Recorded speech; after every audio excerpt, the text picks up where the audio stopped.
خلق الموت والحیات لیبلوکم ایکم احسن عملا. یہ اس جسد کے ساتھ اس روح کا اتصال، اور یہ 30 40 50 60 70 80 100 برس کی عمر ایک وقفہ ہے، یہ امتحانی وقفہ ہے، تمہیں جانچا جا رہا ہے، پرکھا جا رہا ہے. ایکم احسن عملا، اس کو بھی اقبال نے اسی نظم میں خوب بیان کیا ہے کہ قلزم ہستی سے تو ابھرا ہے مانند حراب، اس نیا خانے میں تیرا امتحان ہے. اب اگر تو دو چیزیں انسان پر واضح رہیں اور نہ صرف واضح رہیں، مستحضر رہیں. واضح تو ہو جاتی ہے ایک چیز، پھر آگے بھول جاتا ہے، ان کو فائدہ نہیں دیتا اس کو. مستحضر ایک یہ کہ اصل زندگی آخرت کی زندگی ہے، طویل ہے. بل تؤثرون الحیات الدنیا والآخرۃ خیر وابقیٰ کلا بل تحبون العاجلہ وتذرون الآخرہ. تم اس عاجلہ کو پسند کرتے ہو، اس دنیا کی زندگی کو تم ترجیح دیتے ہو، جبکہ آخرت ہے جو باقی رہنے والی ہے ابدی. اگر تو یہ معلوم ہو، جیسا کہ سورہ عنکبوت کی آیت کے حوالے سے میں نے آپ کو آیت سنائی کہ وما هذه الحیات الدنیا الا لہو ولعب وان الدار الاخرۃ لہی الحیوان لو کانوا یعلمون. اصل زندگی جو ہے وہ آخرت کی زندگی ہے، کاش کہ انہیں معلوم ہوتا. ایک حقیقت تو یہ معلوم ہو اور مستحضر رہے کہ اصل زندگی آخرت کی زندگی ہے، اور دوسری حقیقت یہ کہ یہ دنیا کی زندگی ایک امتحانی وقفہ ہے. قلزم ہستی سے تو ابھرا ہے مانند حباب، اس نیا خانے میں تیرا امتحان ہے. یہ مستحضر رہے تو اس کا نتیجہ کیا نکلے گا؟ انسان دنیا پرست نہیں بنے گا. متاع ہے دنیا، پرکھنے کی چیز ہے. وما هذه الحیات الدنیا الا متاع، بھرتنے کی چیز ہے، بھر دو اسے. اب میں یہاں آپ کو کچھ حدیثیں بھی سنا دینا چاہتا ہوں. ایک حدیث میں حضور نے عجیب نقشہ کھینچا ہے. مالی والی دنیا، لوگوں مجھے تمہاری دنیا سے کیا سروکار؟ انما مثلی کراکب استظل تحت شجرۃ ثم راح فترکها. میری مثال تو اس سوار کسی ہے جو تھوڑی دیر کے لیے کہ درخت کے سائے میں سستانے کے لیے رک جاتا ہے. اس درخت کو اپنی منزل نہیں سمجھتا، اپنا گھر نہیں سمجھتا، تھوڑی دیر کا سستانا ہے. پھر وہ اس درخت کو خیر بات کہتا ہے، اپنا راستہ لیتا ہے، اپنی منزل کی طرف رواں ہو جاتا ہے. بس اتنا تعلق، منزل یاد رہے. چنانچہ دوسری بڑی پیاری حدیث ہے، بہت مختصر بھی ہے. انما الدنیا خلقت لکم وانتم خلقتم للآخرہ. دیکھو یہ دنیا تمہارے لیے بنائی گئی ہے. خلق لکم ما فی السماوات وما فی الارض، قرآن مجید کہتا ہے. اس لیے میں نے کہا تھا خلافت ہمیں دینی تھی تو سب کچھ ہمارے لیے بنایا گیا. یہ محفل سجائی گئی ہے ہمارے لیے، یہ سب ہمارے لیے بنایا گیا. پورے عالم کو مسخر کیا گیا ہمارے لیے. سخر لکم، سورج بھی چاند بھی، ہر چیز تمہارے لیے مسخر کی گئی. انما الدنیا خلقت لکم وانتم خلقتم للآخرہ. لیکن تمہاری تخلیق ہوئی ہے، تمہیں بنایا گیا ہے، تمہیں پیدا کیا ہے آخرت کے لیے. یہ منزل یاد رہے. میرا ٹھکانہ وہ ہے، میرا گھر وہ ہے، میری منزل وہ ہے. یہ راہ گزر ہے، یہ سفر ہے، یہ ایک وقفہ ہے، امتحانی وقفہ ہے. خلق الموت والحیات لیبلوکم ایکم احسن عملا. لیکن اب تیسری حدیث سنیے، اور یہ ہے وہ کہ جو اس دنیا کو جو میں نے شروع میں کہا تھا بڑی ٹھوس حقیقت ہے. یہ اللہ کی تخلیق ہے، سنجیدہ تخلیق ہے. ہم نے کوئی کھیل کود کے لیے تو نہیں بنایا ہے. ربنا ما خلقت ھذا باطلا. حضور فرماتے ہیں الدنیا مزرعۃ الآخرہ. دنیا آخرت کی کھیتی ہے. یہاں بو گے تو وہاں کاٹو گے، یہاں بو گے نہیں تو کاٹو گے کیا خاص. اس اعتبار سے غور کیجئے، یہ دنیا اور حیات دنیاوی کا ایک لمحہ ایک بڑی عظیم حقیقت بن کے سامنے آتی ہے. ہماری حیات دنیاوی کا ایک لمحہ ابدی ہے، پوٹینشلی. کیوں کہ اس میں جو کچھ ہم کما رہے ہیں اس کے نتائج ابدی زندگی پر پھیلے ہوئے ملیں گے. تو گویا کہ یہ جو ہے یہ گھڑی محشر کی ہے، دور سے محشر میں ہے. بیشتر غافل عمل کوئی اگر دفتر میں ہے، یہاں کا ایک لمحہ تمہارے لیے بہت قیمتی ہے. یہاں وہ محنت کرو، کاشت کرو تاکہ وہاں کاٹ سکو. الدنیا مزرعۃ الآخرہ. اب دیکھیے یہ جو انداز ہے قرآن کا، وما الحیات الدنیا الا متاع الغرور، جو ہماری گفتگو کا آج عنوان ہے، اس کے دو نتیجے نکلتے ہیں عملاً. ایک نتیجہ جو صحیح ہے، جو قرآن نکالنا چاہتا ہے، جس کی طرف اسلام رہنمائی کرتا ہے. ایک ہے بالکل منفی نتیجہ جس کی اسلام نفی کرتا ہے، وہ منفی نتیجہ کیا ہے؟ دنیا دھوکے کی ٹٹی ہے، چھوڑو گھر گھرستی کو، دفع کرو، رب سے لو لگانی ہے۔ یہ شادی کر کے اور گھر گھرستی کا ٹھٹیر بول لینا، کہاں ایک پیٹ کا پالنا، کہاں 10 پیٹ لگ جائے پیچھے، اسی میں آدمی جو ہے گم ہو کر رہ جاتا ہے۔ لہٰذا گھر گھرستی کو چھوڑو، تجرد کی زندگی گزارو۔ پھر یہ تمدن ہر جگہ شر ہے، برائی ہے، دھوکہ ہے، فریب ہے، جھوٹ ہے، دفع ہو جاؤ، جاؤ کہیں پہاڑوں کی چوٹیوں پر، کہیں غاروں میں، گفاؤں میں، کہیں جنگلوں میں گھومنے لگا۔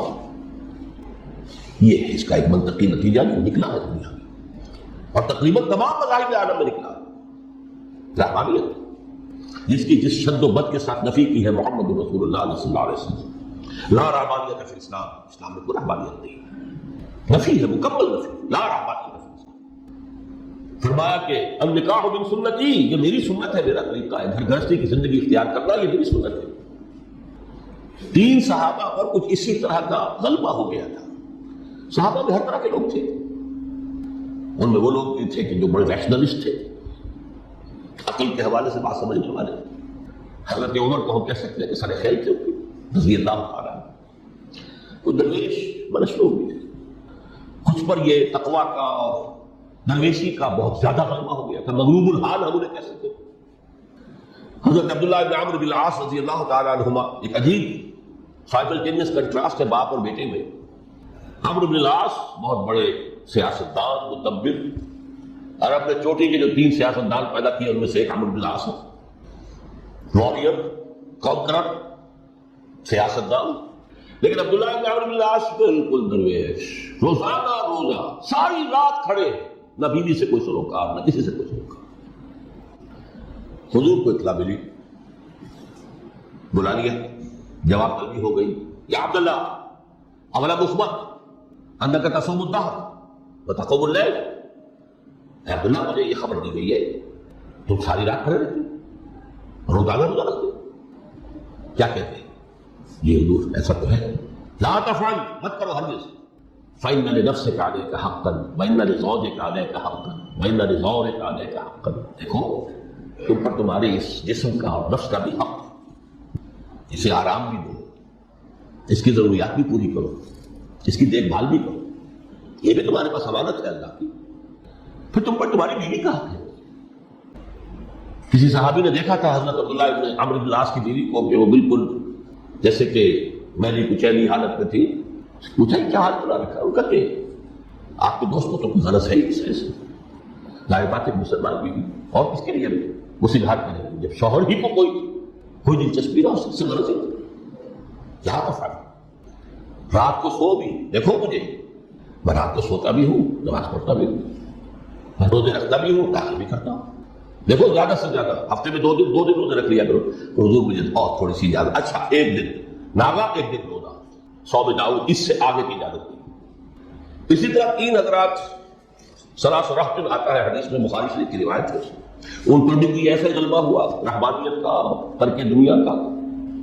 انہوں نے آ کے ازواج مطہرات سے معلوم کیا آپ کتنی رات نماز پڑھتے ہیں، کتنا دن سوتے ہیں، مہینے میں کتنے آپ روزے رکھتے ہیں نفلی۔ انہوں نے کوئی وہاں تو کھلی کتاب تھی سیرت محمد صلی اللہ علیہ وسلم، جو کچھ تھی حقیقت بیان کر۔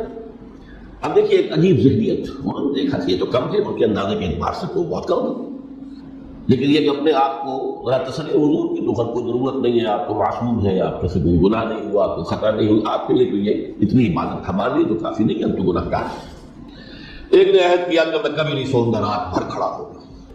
دوسرے نے کہا کبھی ناغا نہیں کروں گا، ہر روز روزہ رکھوں گا۔ تیسرے نے کہا میں شادی بیاہ کے کھکھیڑ میں پڑوں گا۔ حضور کو اطلاع مل گئی، طرف فرمایا، ڈانٹا، آپ لوگوں نے یہ کہا ہے؟ جی ہاں یہ کہا ہے۔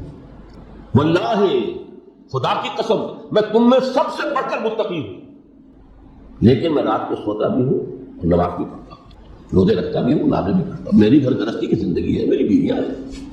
من رغب عن سنتی فلیس منی، یہ ٹکڑا جو جوڑ دیا جاتا ہے نکاح کے خطبے میں اس حدیث کے ٹکڑے کے ساتھ، یہ 2 الگ حدیث ہیں بالکل، النکاح من سنتی، اور یہ ٹکڑا اس طویل حدیث کا ہے، من رغب عن سنتی فلیس منی، جو میری سنت کو پسند نہیں کرتا تو اس کا مجھ سے کوئی تعلق نہیں۔ یہ تو میں نے احادیث کے حوالے سے آپ کو جو منفی طرز عمل، گریز، دنیا سے تعلق منقطع کرنا، پسپائی، گریز، فرار، اور اس کا نتیجہ کیا نکلتا ہے کہ دنیا پھر شریروں کے لیے رہ گئی، کھیلیں کودیں عیش کریں۔ جو سلیم الفطرت نیک لوگ تھے وہ تو گئے، لہٰذا ان کو کوئی روک ٹوک کرنے والا ہی نہیں، کوئی پوچھنا چاہنے والا نہیں، ظالم جو چاہے ظلم کرے اور جس طرح چاہے شریف جو ہے شرارتیں کرے۔ قرآن مجید میں سورہ حدید اس اعتبار سے نہایت عظیم صورت ہے، نہایت عظیم صورت ہے کہ وہاں یہ آیت بھی بہت ہی شاندار انداز میں آئی ہے، متاع الغرور والی، خاصی طویل آیت بن کر آئی ہے۔ اور جیسا کہ میں نے عرض کیا، 4 جگہ تو حیات دنیاوی کو کہا گیا ہے صرف لعب و لعب، یا لعب و لہو، لیکن یہاں جو ہے آیت نمبر 20، اعلموا انما الحیات الدنیا لعب و لہو و زینت و تفاخر بینکم و تکاثر فی الاموال والاولاد۔ 5 الفاظ کے حوالے سے اس حیات دنیاوی کے کچھ حقائق بیان کیے گئے، عام طور پر سرسری طور پر وہ گزر گئے ہیں۔ محاورتاً جب بھی آتا ہے معاملہ لہو لعب، لعب و لہو، وہ تو 4 جگہ ہے، یہاں 3 الفاظ مزید آئے ہیں، اور ترتیب کیا، پہلے لعب ہے پھر لہو ہے۔ سورہ عنکبوت میں لہو و لعب، یہ در حقیقت ایک طرح سے محاورے کی شکل اختیار کر گیا، تماشا اور کھیل، لیکن نہیں، یہاں ترتیب کچھ اور ہے۔ اس پر اگر آپ غور کریں گے تو یہ عجیب سا نقشہ سامنے آتا ہے۔ حیات دنیاوی کے 5 انوار، جن میں سے ہر دور میں ایک شے انتہائی اہم ہوتی ہے، توجہ کا مرکز نہیں ہوتی۔ ابتدائی دور ہے، بالکل بچہ بھی ہے، کھیل، بس لائف، اس کے سوا اسے کوئی زندگی سے سروکاری نہیں، زندگی کے تلخ حقائق ابھی اسے معلوم نہیں۔ بھوک لگی تو رو پڑے، ماں نے دودھ پلانا ہے، کھلانا ہے، ان سے تو کچھ نہیں کرنا اس نے، وہ لائف کھیل۔ لیکن تھوڑا سا آگے چلتے ہیں، ٹین ایجر سٹیج میں جب داخل ہوتا ہے آدمی، تو اب وہ نرا کھیل، معصومانہ کھیل نہیں رہتا، اس میں تلذذ، سینسول گریٹیفیکیشن کا عنصر شامل ہو جاتا ہے۔ اب اس نے کہا لہو، اعلموا انما الحیات الدنیا لعب و لہو۔ ذرا آگے بڑھیے تو انسان پر سب سے زیادہ دھن سوار ہو جاتی ہے، بناؤ سنگھار، میرا لباس فیشن کے مطابق ہو، کہیں ایسا نہ ہو مذاق اڑے۔ اپنے لباس کے بارے میں بہت کانشیس ہوگا، اپنے ہیئر کٹ کے بارے میں بہت کانشیس ہوگا، ہر چیز کے بارے میں بہت کانشیس، زینت، بناؤ سنگھار، آرائش، زیبائش۔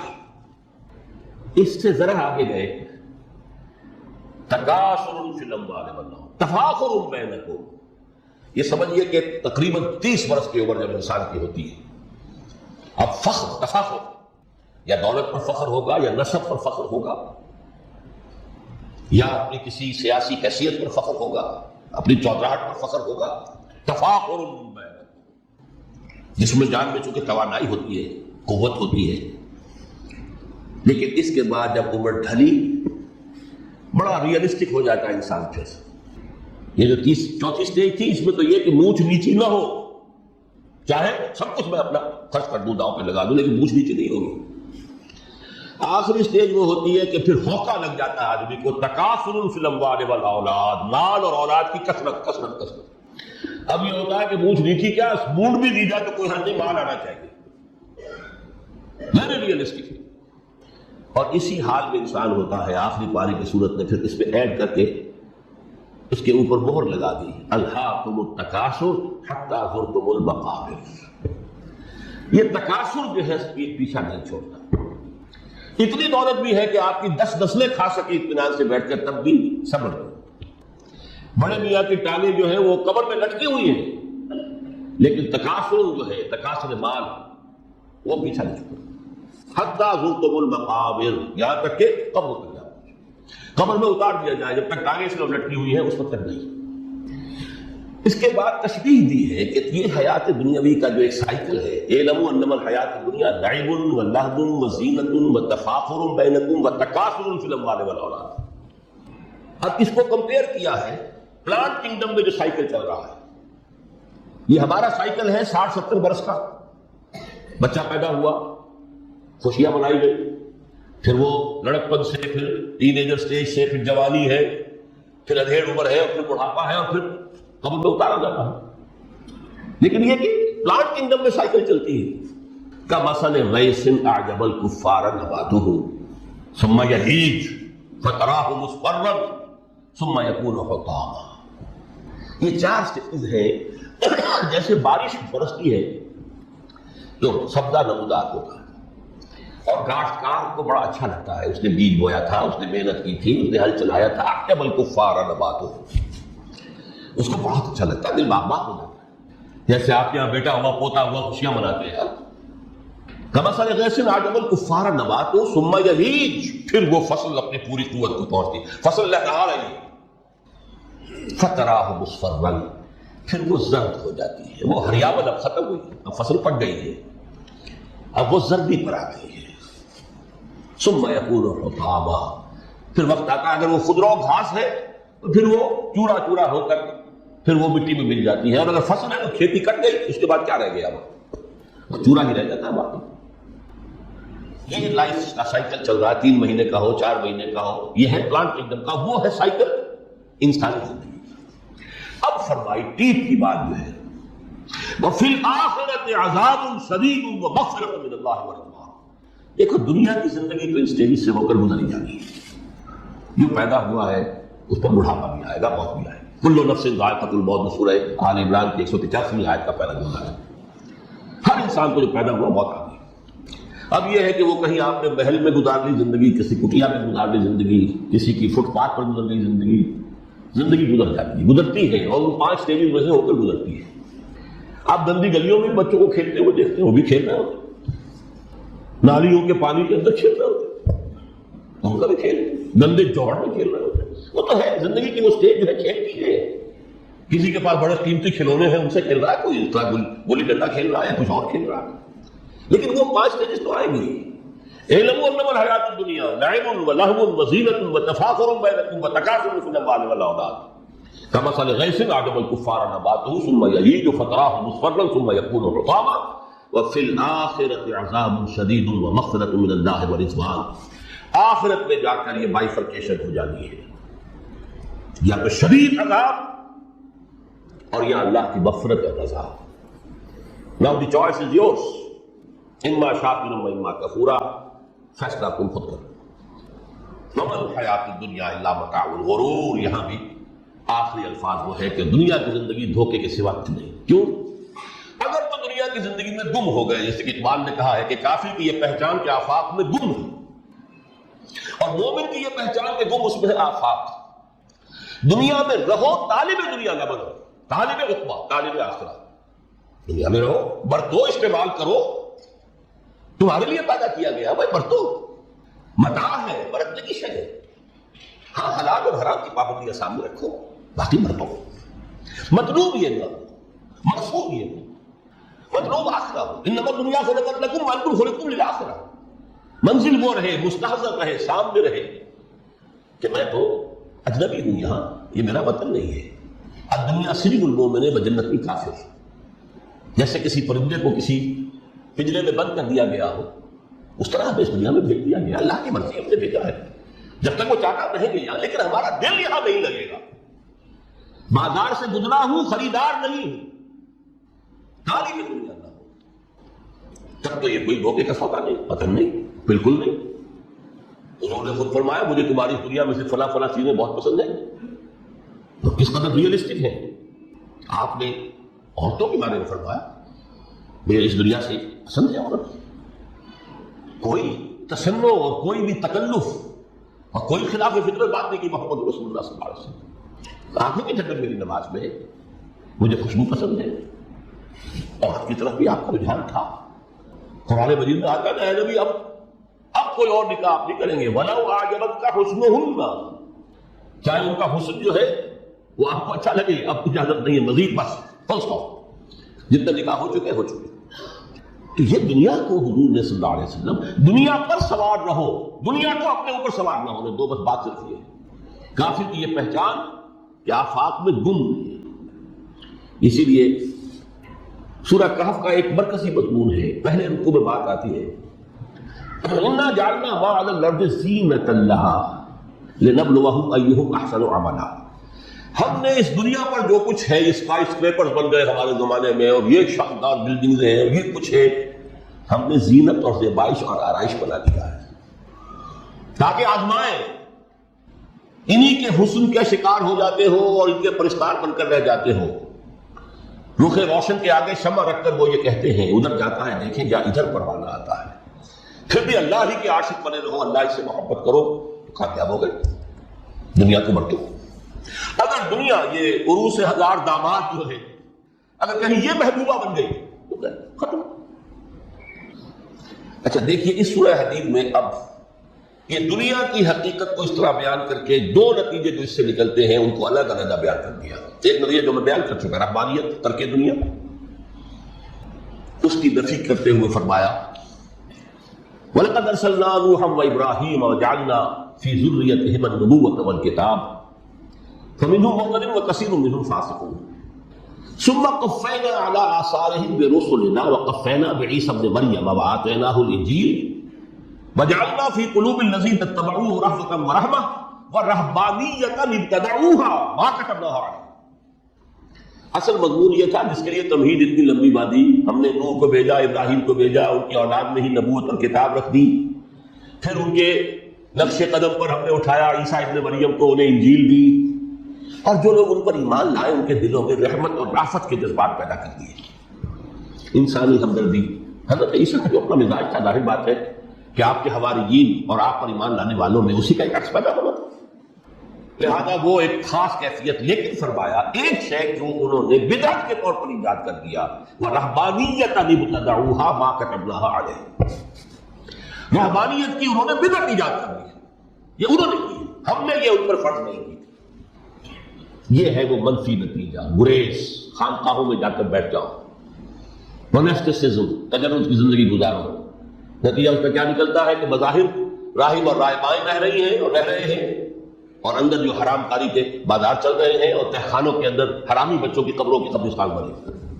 ہسٹری آف کرسچین موناسٹسزم پر کتابیں پڑھ لی تھی، خود انہوں نے اپنے سارے جو ہیں بخیے اجیڑ کر خود رکھ دی۔ یہ رحمانیت کے اسلام کا راستہ نہیں ہے۔ احادیث کے حوالے سے میں آپ کے سامنے پہلے بیان کر چکا ہوں، میں بعد میں تھوڑا سا عرض کروں گا کہ ہمارے ہاں بھی یہ رسم کیوں آئی اور کیسے آئی۔ الحمدللہ اس درجے میں نہیں آئی جس درجے میں کہ کرسچینٹی میں آئی ہے، الحمدللہ ثم الحمدللہ، لیکن کسی درجے میں اگر آئی ہے تو کیوں آئی ہے یہ میں بات کروں گا۔ لیکن اس کا بل حیات دنیا الا متاع الغرور کا دوسرا نتیجہ کیا ہے؟ پہلا نتیجہ تھا گریز کا، پسپائی کا، فرار کا، معاشرے سے نکل بھاگنے کا، تاکہ معاشرے میں اشرار کھل کھیلیں تو چاہے گا۔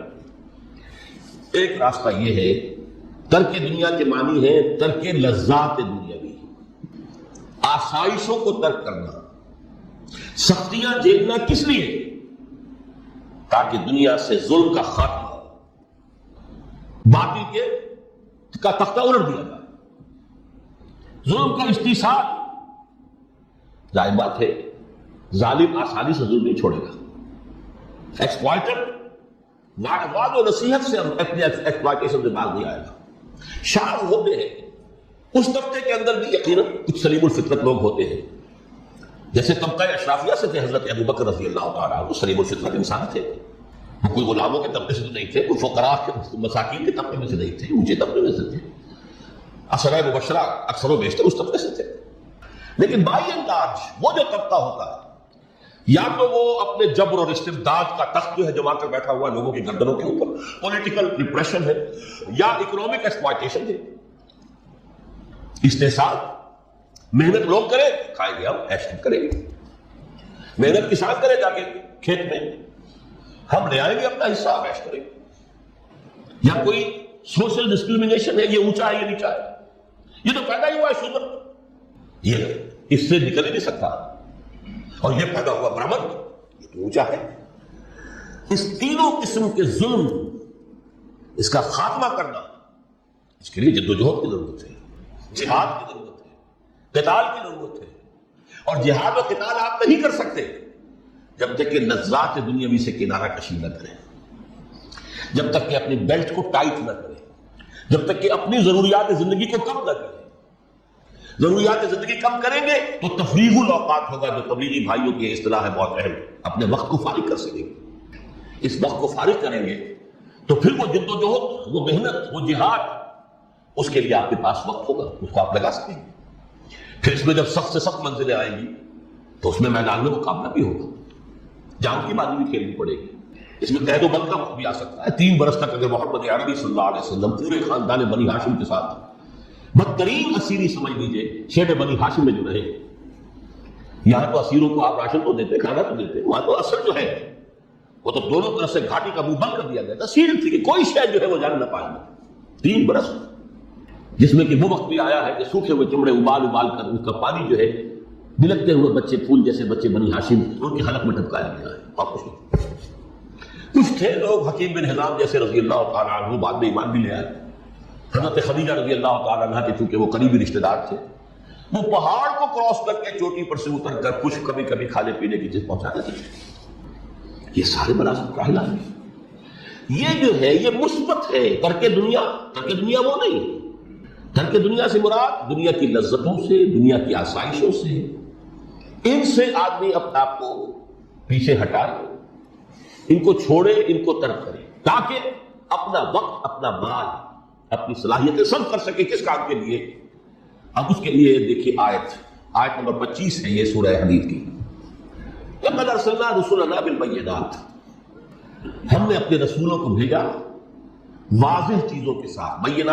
بینہ وہ شے جو خود ظاہر ہو۔ آفتاب آمد، دلیل آفتاب۔ جب سورج طلوع ہو گیا وہ خود اپنے وجود پر دلیل ہے، اس کے لیے کسی اور اضافی دلیل کی ضرورت نہیں کہ سورج موجود ہے، وہ تو ہے، سب کو نظر آ رہا ہے۔ تو بینات سے مراد معجزے بھی ہیں، اور وہ تعلیم جو ہے بنیادی دین کی کہ جو فطرت انسانی کی جانی پہچانی ہوئی شے ہے، دونوں پر اس کا اطلاق ہو جائے گا۔ لقد ارسلنا رسلنا بالبینات وانزلنا معهم الکتاب والمیزان، اور ہم نے ان کے ساتھ کتاب اتاری، میزان اتاری۔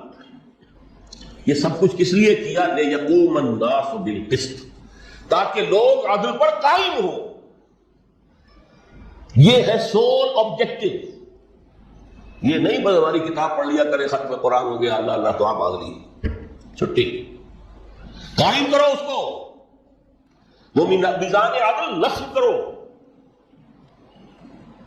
ہر ایک کو وہی کل کر ملے جو اس کا حق ہے، اور ہر ایک سے وہ لیا جائے کہ جو اس کے ذمہ واجب ہے۔ اگر یہ نہیں تو بابا پھر سب کہانیاں ہیں، شریعت اور دین اور نماز اور روزہ اور حج، کوئی نہیں سمجھے۔ اچھی طرح سن لیجیے میری بات، قرآن مجید میں کہلوایا گیا حضور سے، قل یا اہل الکتاب لستم علی شیء حتی تقیموا التوراۃ والانجیل وما انزل الیکم من ربکم۔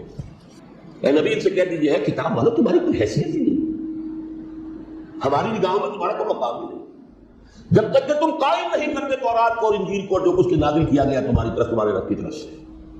قائم کرو، پھر آؤ ہم سے بات کرو، ہم سے دعا کرو، ورنہ دفع ہو۔ Nothing doing. We don't care for you. لستم علی شیء حتی تقیموا التوراۃ والانجیل وما انزل الیکم من ربکم۔ اب قانون خداوندی تو بدلتا نہیں ہے، نہ فرام پرسن ٹو پرسن، نہ فرام نیشن ٹو نیشن، نہ فرام امہ ٹو امہ، اٹل ہے۔ وَلَن تَجِدَ لِسُنَّتِ اللَّهِ تَبْدِيلًا وَلَن تَجِدَ لِسُنَّتِ اللَّهِ تَحْوِيلًا۔ سنت اللہ تو ایک ہے۔ اب اس آیت کو ذرا پڑھیے، قُلْ يَا أَهْلَ الْقُرْآنِ لَسْتُمْ عَلَىٰ شَيْءٍ حَتَّىٰ تُقِيمُوا الْقُرْآنَ وَمَا أُنزِلَ إِلَيْكُم مِّن رَّبِّكُمْ۔ کہہ دو اے محمد کہ اے قرآن والو تمہاری کوئی حیثیت نہیں ہے ہمارے سامنے جب تک کہ تم قرآن کو قائم پڑھ لو اور اس کے قرات کے مقابلے منعقد کرا لو اور سونے کے تاروں سے اسے لکھ لو اور اس کو جو چاہو کر لو، کوئی حیثیت نہیں۔ قائم کرو اس قرآن کو، اس کے نظام کو، اس کے قانون کو، جو حضرت ابوبکر نے فرمایا تھا، پہلا خطبہ جو دیا ہے آپ بیعت خلافت کے بعد، تم میں ہر قوی میرے نزدیک ضعیف ہوگا جب تک کہ اس سے حق وصول نہ کروں، اور ہر ضعیف قوی ہوگا جب تک کہ اسے اس کا حق دلا دوں۔ سورہ شورى میں حضور سے کہلوایا گیا، قل وَأُمِرْتُ لِأَعْدِلَ بَيْنَكُمْ، مجھے یہ حکم ہوا ہے کہ میں تمہارے مابین عدل قائم کروں۔ میں واعظ بن کر نہیں آیا، میں بدھ مت کے بھکشو بنانے کے لیے نہیں آیا تمہیں۔ ہاں انقلابی عمل میں ایک مرحلہ آتا ہے، بدھ مت کے بھکشو بننا پڑتا ہے کچھ عرصے کے لیے، تیاری کا مرحلہ، وہ میں ابھی بعد میں ذرا بیان کر دوں گا، لیکن مستقل نہیں ہے یہ بدھ مت کے بھکشو۔ یہ بدماش جس طرح چاہے کھل کھیلے، ظالم جس طرح چاہے لوگوں پر ظلم کرتے رہے، تشدد اور جبر کا جس طرح سے چاہے معاملہ کرے، استحصالی نظام جس طرح ہوتا ہے چلتا رہے، شاہ ولی اللہ دہلوی رحمۃ اللہ علیہ کے الفاظ میں انسانوں کی عظیم اکثریت ڈھور ڈنگر بن جائے، صبح سے لے کے شام تک کمر توڑ دینے والی مشقت کے بعد بمشکل 2 وقت کی روٹی ملتی ہو، اس کا کبھی خیال سے اللہ کرائے گا؟ کبھی اللہ سے لو لگا سکے گا؟ دنیا نے تیری یاد سے بیگانہ کر دیا، اس سے بھی دل فریب ہے غم روزگار کے. اس لیے حضور نے فرمایا کاد الفقر ان یکون کفرا، یہ فقر جو ہے یہ انسان کو کفر تک پہنچاتا ہے. عدل قائم کرو.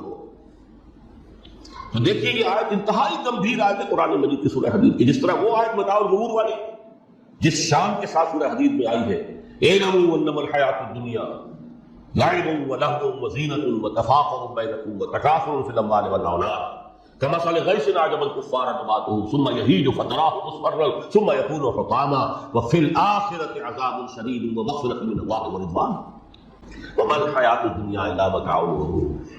لیکن اس کا نتیجہ کیا نکلنا چاہیے؟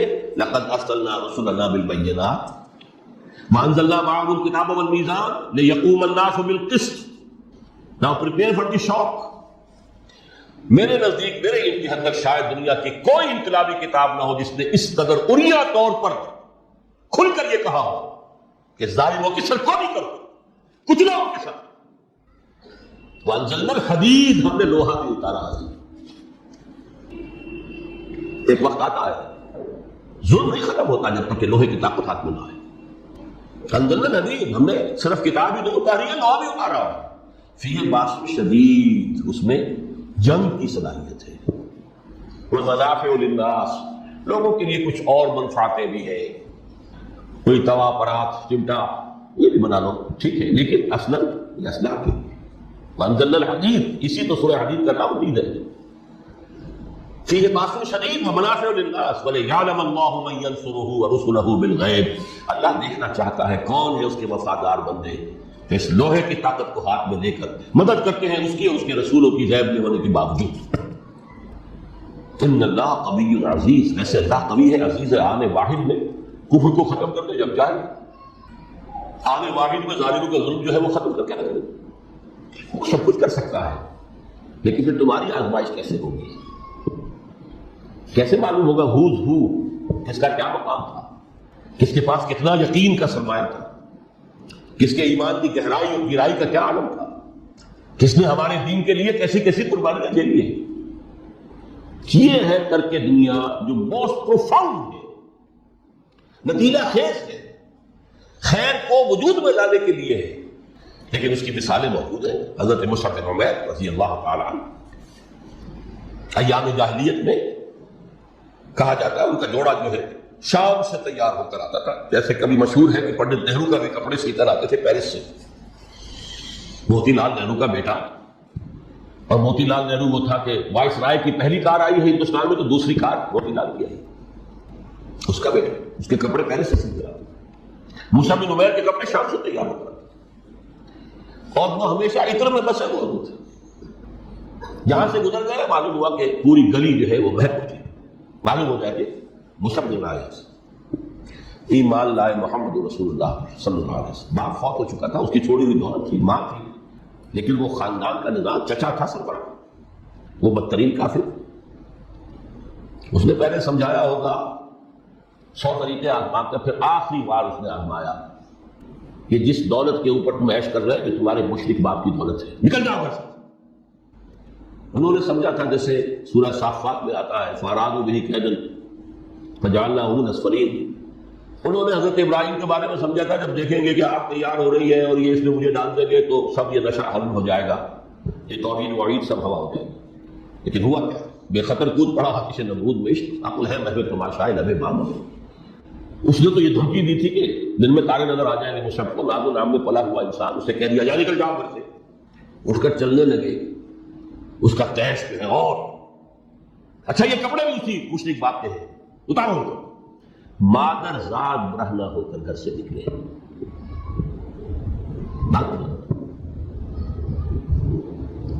پھر وہی ہے کہ جن کے نام قرائے فال بنا میں من دیوانہ زدم.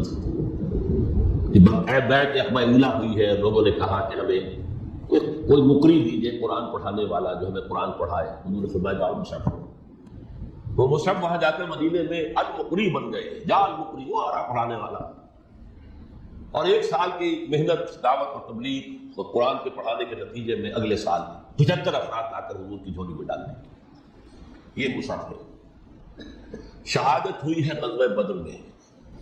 ایک مرتبہ اس سے پہلے کا واقعہ بھی ہے کہ حضور مسجد میں تشریف فرما کے سامنے سے حضرت مصعب گزرے، ایک پھٹا ہوا سے کمبل جسم کے اندر بیٹھا ہوا تھا۔ حضور کی آنکھوں میں آنسو آ گئے۔ آج کجا کعبے کجا، یہ دیوانہ جو ہے اللہ کا اور رسول کا اور دین کا کہاں سے کہاں پہنچا ہے۔ غزوہ احد میں علم ان کے ہاتھ میں ہے، جس ہاتھ میں علم ہے بار پڑا، کٹ گیا، دوسرے سے پڑا اس کو بھی کٹ گیا، پھر دونوں بچ گئے تھے، اس سے والا پھر شہید ہو گئے۔ جسم پر صرف ایک چادر تھی، اوپر سے جسم ننگا تھا، صرف ستر کے لیے چادر۔ دفن کرنے لگے تو مسئلہ یہ پیش آ گیا کہ چونکہ شہید کے تو کفن جو ہے اس کا اپنا جو بھی لباس پہنا وہ شہادت کے ہوتے۔ حضور سے کہا گیا کہ حضور مصعب کی چادر تو اتنی چھوٹی ہے کہ سر ڈھانپتے ہیں تو پیر کھل جاتے ہیں، پیر ڈھانپتے تو سر کھل جاتے ہیں۔ فرمایا سر کو چادر سے ڈھانپ دو اور پیروں پر ازخد گھاس لا کر ڈالو۔